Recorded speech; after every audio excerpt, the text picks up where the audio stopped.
Hi రా, నా ఐడిలో ఉన్న పిల్లలందరికీ ఈరోజు మీకు పప్పుచారు నా స్టైల్లో చేసి చూపించాను. మీరు చూడండి ఎంత బాగుంటుందో పప్పుచారు. దీంట్లోనే నేను సప్పడపప్పు కూడా చేశాను. అది ఈజీ ప్రాసెస్, నాన్న పెద్ద పనేం కాదు. చూడండి, ఒకసారి తిని చూద్దామా టేస్ట్ ఎలా ఉందో. Okay right.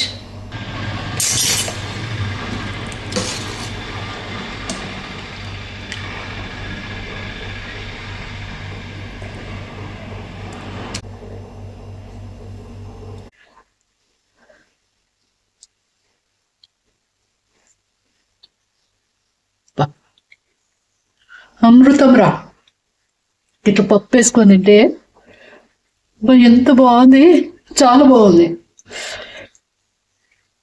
అందుకే మా కొడుకు పప్పుది మమ్మీ, సప్పుడు పప్పుది మమ్మీ, పప్పుది అంటాడు. అందుకే వాడి కోసమనే పప్పు ఎక్కువ తీసా. అమృతం నాన్న, పప్పు కలుపుకొని తింటే చాలా బాగుంది. పప్పు చారు అది.